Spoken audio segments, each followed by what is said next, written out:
இதே ரெஸ்டாரண்ட்ல நேத்து சுதாகரும் அவன் ஃப்ரெண்டும் அங்க உட்காந்து பேசிட்டு இருந்தாங்க. அப்படி இருக்கும்போது 3 நாளைக்கு முன்னாடி எப்படி ஆக்சிடென்ட் ஆகி ஹாஸ்பிடல் அட்மிட் ஆயிருக்க முடியும்? பணமும் அதிகாரமும் இருந்தால் எல்லாம் முடியும் ஆனந்தி. அந்த மேனகாவிடம் அளவுக்கு அதிகமான பணம் இருக்கிறது. அந்த பணத்தை வைத்துக்கொண்டு அதிகாரத்தை விலைக்கு வாங்கிவிட்டாள். ஆமா தோழர், எல்லாத்துக்குமே அவ தான் காரணம். நாம சொன்னதெல்லாம் உண்மைன்னு நிரூபிக்கிறதுக்கு சுதாகர் வேணும். அவனை சுயநினைவு இல்லாமக்கிட்டா நம்மளால ஒன்னும் செய்ய முடியாதுன்னு மேனகா கணக்கு போட்டா. ஆனா நான் இது இப்படியே விட போறதில்ல. இத சவாலை எடுத்துக்கிட்டு நான் போராடுவேன்.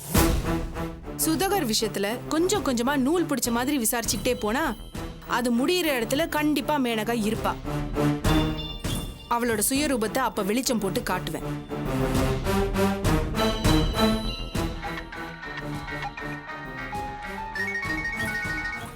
ஹலோ.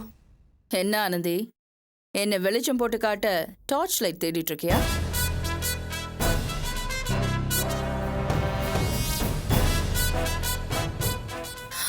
ஆனந்தி, ஏன் திரும்ப திரும்ப அனாவசியமா என் விஷயத்துல மூக்க நுழைக்கிற? This is none of your bloody business.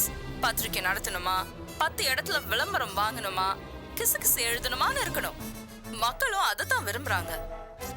அதை விட்டுட்டு பிசினஸ்ல என்ன நடக்குது, அரசியல் என்ன நடக்குதுன்னு எழுதுறது அனாவசியம். புரிஞ்சுதா? மக்களுக்கு பிடிச்ச மாதிரி எழுதி உன் பத்திரிக்கைய ஓஹோன்னு பிசினஸ் பண்ணிக்கோ. அதை விட்டுட்டு என்ன மாதிரி ஆளுங்களை தொடர்ந்து பகைச்சிக்கிறது தேவையில்லாத வேலை. நிறுத்து. உன் அட்வைஸ்ல எனக்கு தேவையில்லை. கூடிய சீக்கிரத்திலே நீ யாரு, எப்படிப்பட்டவன்னு எல்லாருக்கும் தெரிய வைப்பேன். மை காட், திருந்தவே மாட்டேனி இல்ல? இது பாருமா ஆனந்தி, இந்த நிமிஷம் வரைக்கும் நான் உன்னை எதிரியா நினைக்கல. நினைச்சா அடுத்த நிமிஷம் உன்னை அழிச்சிருவேன். இது பாரு ஆனந்தி, நீ என்னோட விஷயத்துல தலையிடுறது எனக்கு பயமா இருக்கு. பயம் இருக்குல்ல, அப்போ ஆட்டத்தெல்லாம் உடனே நிறுத்திக்க. ஏய், நான் சொல்றத முழுசா கேட்டுக்கோ. நான் பயமா இருக்குன்னு சொன்னது உன் வாழ்க்கையை நினைச்சு. ஏதாவது ஒரு சந்தர்ப்பத்துல என்ன மீறி நான் கோவப்பட்டுட்டா அடுத்த செகண்ட் அத தெரிஞ்சுக்க நீ இருக்க மாட்டேன், சாம்பல் ஆயிடுவேன். இப்ப நீ எந்த ரெஸ்டாரண்ட்ல யார் கூட என்ன விஷயத்த பேசிட்டு இருக்கேன்னு கூட எனக்கு தெரியும். இந்த ரெஸ்டாரண்ட்ல மட்டும் இல்ல, நீ எங்க போனாலும் உன்னை எந்த சூழ்நிலையிலையும் என் ஆட்கள் உன்னை தொடர்ந்து கண்காணிச்சுட்டே இருப்பாங்க.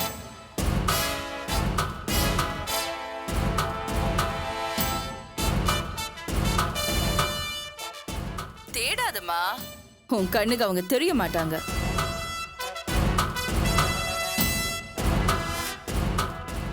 உன்னோட ஒவ்வொரு மூவ்மெண்ட்டும் எனக்கு அப்டேட்டட் நியூஸா வந்துகிட்டே இருக்கும்.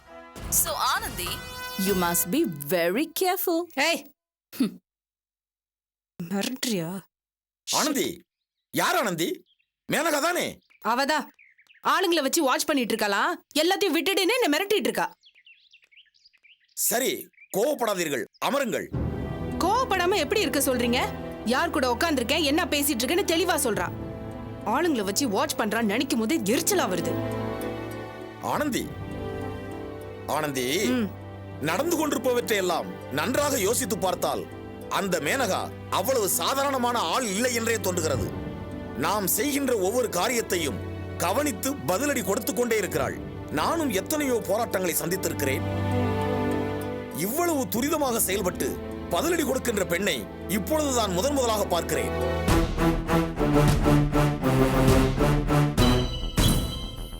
ஆனந்தி, எதற்கும் நாம் அந்த மேனகாவிடம் சற்று எச்சரிக்கையாக இருப்பதே நல்லது. எனக்கு என்ன தோன்றுகிறது என்றால், நாம் மேனகாவுக்கு எதிராக எடுக்கும் செயல்பாடுகளை தற்போதைக்கு நிறுத்தி வைப்பது நல்லது என்று எனக்கு படுகிறது.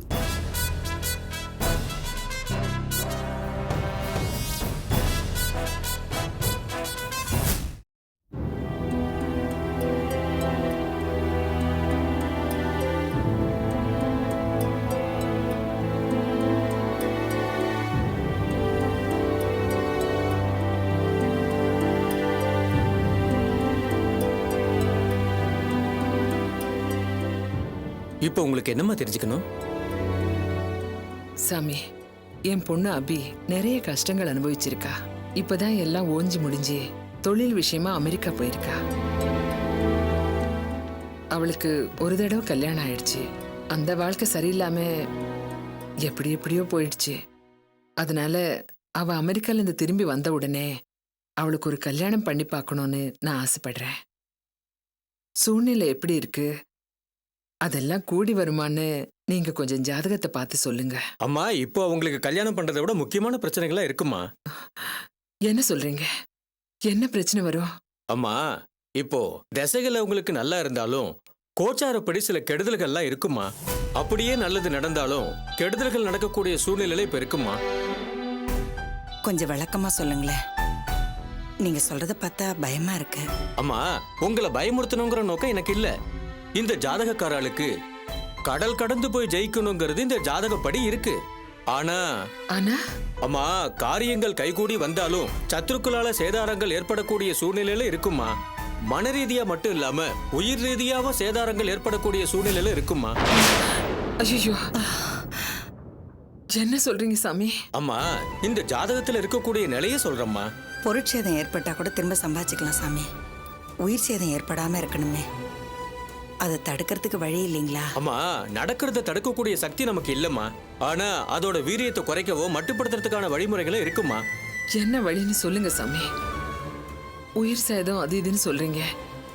யாருக்கு என்னன்னு கொஞ்சம் தெளிவா சொன்னீங்கன்னா. யாரால ஏற்படும்னு சொன்னீங்கன்னா நாங்க அதுக்கு ஏத்த மாதிரி எச்சரிக்கையா இருப்போம் இல்லைங்களா? அம்மா, எல்லா விஷயங்களும் இப்பவே தெரிஞ்சிட்டா அதனால உங்களுக்கு மன உளைச்சல் தாமா ஏற்படும். அதை தவிர வேற எந்த பிரயோஜனமும் இல்ல. எது நடக்கணுமோ அது நடந்தே தான் தீரும். சரி சாமி, இந்த விபரீதம் எல்லாம் நடக்காம இருக்கிறதுக்கு ஏதோ வழி இருக்குன்னு சொன்னீங்களே, அது சொல்லுங்க. அம்மா, இந்த மாதிரி பெரிய விபரீதம் நடக்காம தடுக்கணும்னா அதுக்கு பலமான ஒரு தெய்வ சக்தி எப்பவும் நமக்கு துணையா இருக்கணுமா. பெரிய பெரிய சத்துருக்களை ஒழிச்சு கட்ட புதுக்கோட்டைக்கு பக்கத்துல பெரம்பூர் வீரமா காளியம்மன்னு ஒரு சக்தி வாய்ந்த தெய்வம் இருக்குமா. அந்த கோவிலுக்கு போய் உங்க மனக்குறைகளை எல்லாம் ஒரு பேப்பர்ல எழுதி அங்க இருக்கிற சூலாயுதத்துல கட்டுனா உங்க பிரச்சனைகள்லாம் தீர்ந்து போயிடுமா.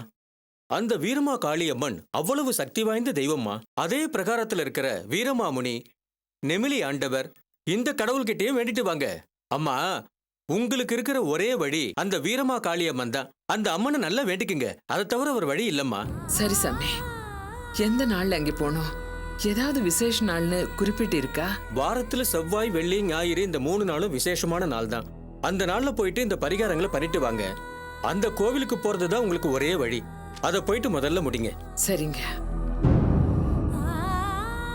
இந்தாங்க. நல்லதுமா. வரங்க. வாங்க. போயிட்டு வரேங்க. வாங்க.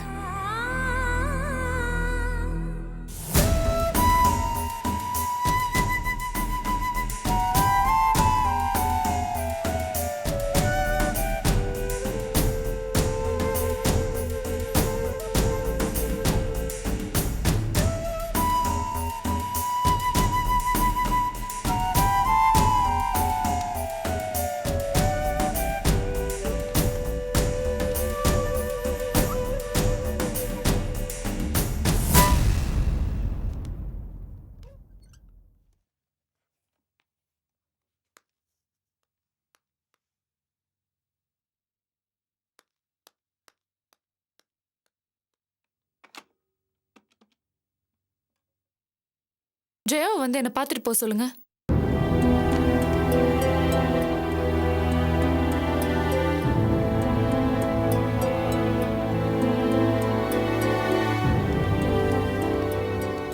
கூப்பிட்டீங்களா மேடம்? வாங்க. இப்ப டைம் என்ன ஆச்சு? 3 மணி ஆகுது. எத்தனை மணி வரைக்கும் உங்க டியூட்டி? 5 மணி வரைக்கும். அப்புறம் 2 மணி நேரத்துக்கு முன்னாடியே மூட்டை முடிச்செல்லாம் கட்டிட்டு கிளம்பிட்ட? அது வந்து சமாதானம் சொல்லாத. எனக்கு எந்த சமாதானமும் தேவையில்லை. போய் சீட்ல உட்காரு. 5 மணிக்கு முன்னாடி எங்கேயும் போக கூடாது. நானும் பார்த்துட்டு தான் இருக்கேன். காலையில என்னமோ லேட்டா வர, சாயங்காலம் என்னமோ சீக்கிரமா போற. என்ன இதெல்லாம்? இனிமே கரெக்ட் டைம்க்கு வர முடிஞ்சா வா. அப்படி இல்லைன்னா ஒரேடியா வேலையை விட்டுட்டு போய் வீட்டுல உட்காரு. உன் இடத்துல பொறுப்பான ஆளை வச்சு நான் வேலை வாங்கிக்கிறேன். மேடம், நான் பொறுப்பா தான் மேடம் வேலை பார்க்கறேன். பேச்ச குறை. போய் வேலையை பாரு. பாதி நாள் வெட்டி பேச்சு பேசியே பொழுது கழிக்கிறீங்களா நீங்கெல்லாம்?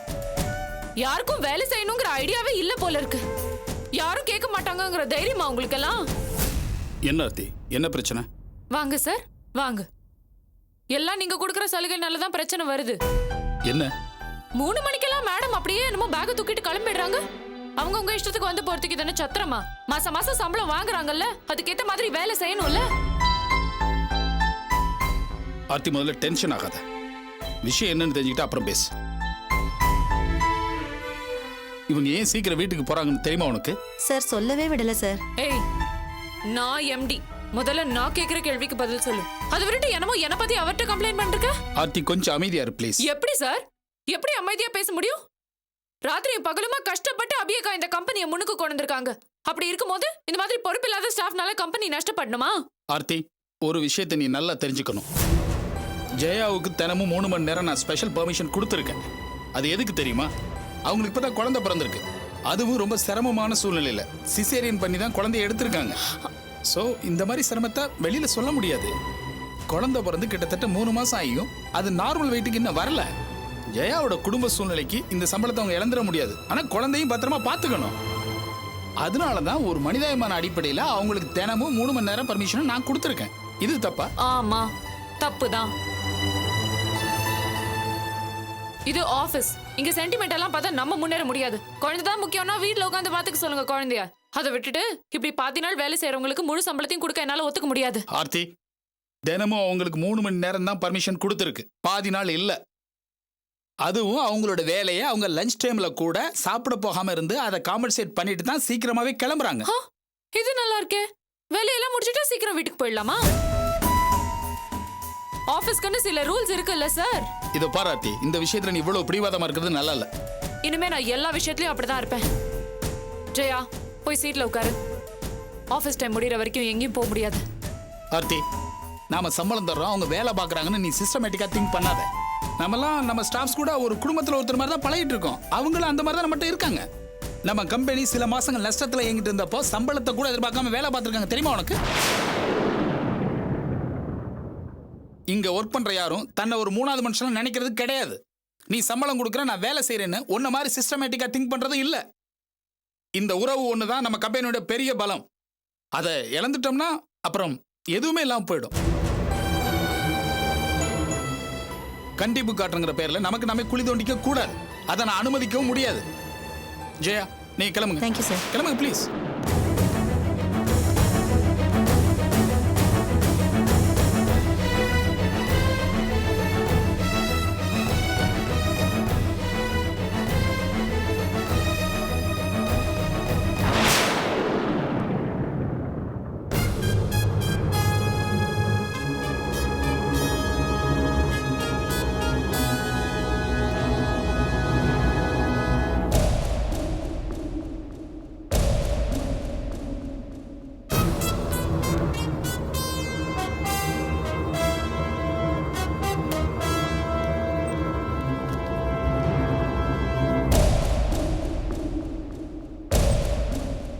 மேடம், ஸ்டாஃப்ங்களுக்கும் கம்பெனிக்கும் இருக்கிற உறவை பத்தி தொல்காப்பியம் என்னமா பேசுறாரு?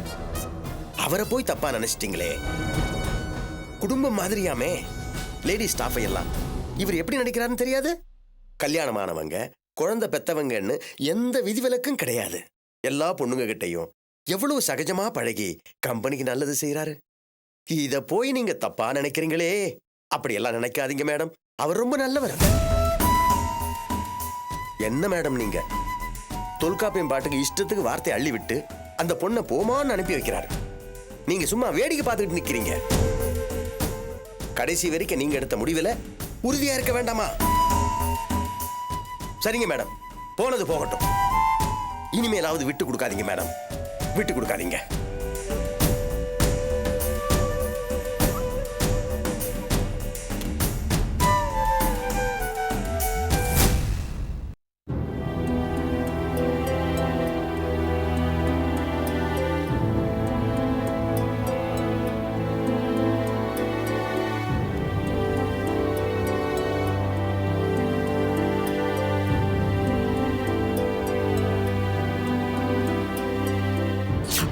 கம்பெனிலேருந்து எதுவுமே தர வேண்டாம்.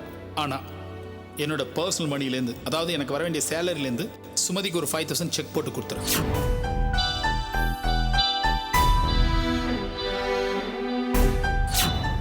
ஆர்த்தி, நாம சம்பளம் தர்றோம், அவங்க வேலை பார்க்குறாங்கன்னு நீ சிஸ்டமேட்டிக்காக திங்க் பண்ணாத. நம்ம ஸ்டாஃப்ஸ் கூட ஒரு குடும்பத்தில் ஒருத்தர் மாதிரி தான் பழகிட்டு இருக்கோம்.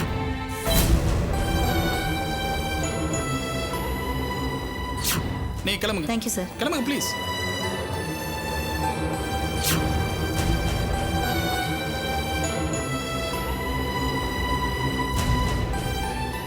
ஆர்த்தி,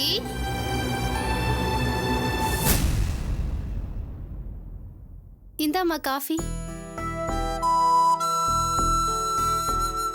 என்னம்மா ரொம்ப டயர்டா இருக்க போல இருக்கு? என்னம்மா யோசனை பண்ணிட்டு இருக்க? நீங்க சொன்ன ஒரு விஷயத்தை பத்தி தான் யோசிச்சுட்டு இருக்கேங்க்கா. எதை பத்தி? பொம்பளைங்க விஷயத்துல தொல்காப்பியன் கொஞ்சம் அதிகமாவே அக்கறை காட்டுறாருன்னு நீங்க சொன்னீங்கல்ல. ஆ, இன்னைக்கு அதை நிரூபிக்கிற மாதிரி ஆபீஸ்ல ஒரு விஷயம் நடந்தது. அப்படியா? நான் தான் பலமுறை சொல்லிட்டு இருக்கேனே, அந்த தொல்காப்பியன் பொம்பளைங்க விஷயத்துல ஒரு மாதிரியான ஆளுன்னு. என் பேச்செல்லாம் எங்கம்மா எடுப்படுது? நீயும் உங்க அக்கா அபியும் அந்த தொல்காப்பியனை உத்தமன், நியாயமானவன், சத்தியகீர்த்தி நம்புனீங்க. என் பேச்சை யாராவது காதுல வாங்கிட்டாதானே? இன்னைக்கு எனக்கு புரிஞ்சு போச்சு. நான் உங்களுக்கெல்லாம் எப்பவோ சொன்னேன், அவனை அப்பவே ஒதுக்கி வைக்கணும்னு. நீங்க யாருமே கேட்கலையே. உங்க அக்கா அபி அவனை ஓவரா தலையில தூக்கி வச்சு கொண்டாடினாங்க, ஓவரா இடம் கொடுத்தாங்க. இன்னைக்கு அந்த தொல்காப்பியன் வசந்த இடத்துல போய் உட்காந்துட்டான். இனிமே அவனை ஒண்ணும் பண்ண முடியாதுமா, அவன் ஸ்ட்ராங் ஆயிட்டான். நம்ம மனுஷங்களை நம்புறோம், அவங்க இப்படி இருக்காங்க. என்ன பண்றது? ஆர்த்தி, நாமளும் கொஞ்சம் யோசிச்சு பார்க்கணுமா? இப்போ அந்த தொல்காப்பியன் அந்த நாள்லயே சாந்தின்னு ஒரு பொண்ணை தான் கூட தான் வீட்டுல வச்சிருந்தான். அவ யாருன்னு கேட்டா ஃப்ரெண்டோட பொண்டாட்டின்னு சொன்னான். ஏமா, ஃப்ரெண்டோட பொண்டாட்டி கூட ஒரே வீட்டுல ஒன்னா இருந்துட்டு ஆனா நான் ஒழுக்கமா தான் இருந்திருக்கேன்னு அவன் சொன்னா நீங்க அதை நம்பலாமா? நாங்க தப்பே பண்ணலன்னு ஆம்பளைங்க சொல்லத்தாமா செய்வாங்க. ஆனா நாம நம்ப கூடாது. கேப்பையில நெய் வடியுதுன்னு அவன் சொன்னா அதை நீங்க நம்புனீங்க. நான் என்னத்த பண்றது? நீங்க சொல்றதும் சரிதான். நான் எப்பவுமே சரியான விஷயத்தை தான் சொல்லுவேன். பொதுவாவே இந்த ஆம்பளைங்க பொம்பளைங்க விஷயத்துல ரொம்ப வீக்கு. அதுலயும் சில பேர் ரொம்ப வீக்கா இருப்பாங்க. அதுலயும் இந்த தொல்காப்பியம் இருக்கான் பாரு, அவன் இந்த பொம்பளைங்க விஷயத்துல ரொம்ப ரொம்ப வீக்கு. அதை சாமர்த்தியமா மறைச்சிட்டு அவனும் நடமாடிட்டு இருக்கான். இத பாருமா ஆர்த்தி கண்ணு, இந்த மாதிரி ஆம்பளைங்க கிட்ட நம்ம ரொம்ப ரொம்ப உஷாரா இருக்கணும். இப்ப புரிஞ்சுக்கிட்டேன். இப்பவாது புரிஞ்சுக்கிட்டே, ரொம்ப சந்தோஷம்.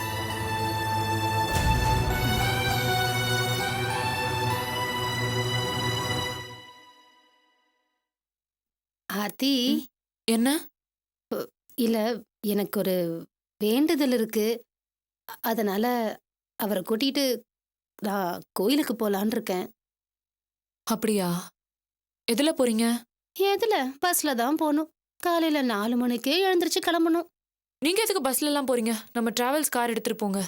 ஐயா, நமக்கு எதுக்குமா இந்த ஆடம்பரம்லாம்? நாங்க பஸ்லயே போறோமா? நான் சொல்றத கேளுங்க. உடம்பு முடியாத மாமாவை கூட்டிட்டு நீங்க பஸ்ல எல்லாம் அலைய வேண்டாம். நம்ம கார் எடுத்துட்டு போங்க. ஐயோ ஆர்த்தி, உனக்கு ரொம்ப நல்ல மனசுமா. சரி, நீ சொல்ற, அதனால நான் கார் எடுத்துட்டு போறேன். அம்மா, காஃபி ஆறி இருக்குமே, நான் போய் வேற காஃபி கொண்டு வரட்டுமா? இல்ல வேண்டாம், பரவாயில்ல. மனோ, ஒரு நிமிஷம். என்ன? நீ என்கிட்ட டிராவல்ஸ் அக்கவுண்ட் காமிச்சு 1 வாரம் ஆச்சு. ஓ அப்படியா? என்ன அப்படியான சாதாரணமா கேக்குற? என்கிட்ட அக்கவுண்ட்ஸ் காமிக்கிறத விட அப்படி என்ன உனக்கு பெரிய வேலை?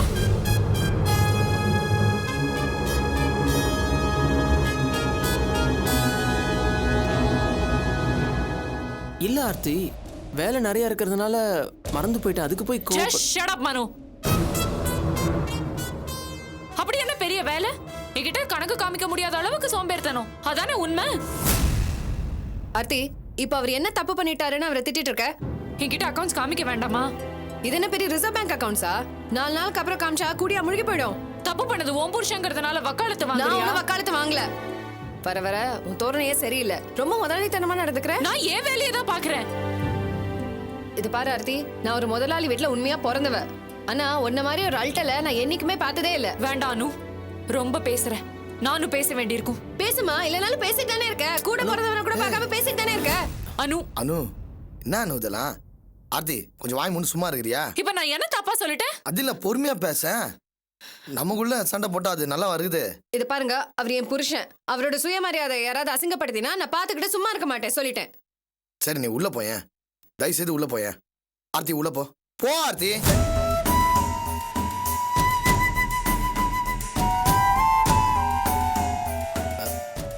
மனோ, அவ ஏதோ டென்ஷன்ல பேசிட்டு போறா, நீ எதுவும் மனசுல வச்சுக்காது சரியா?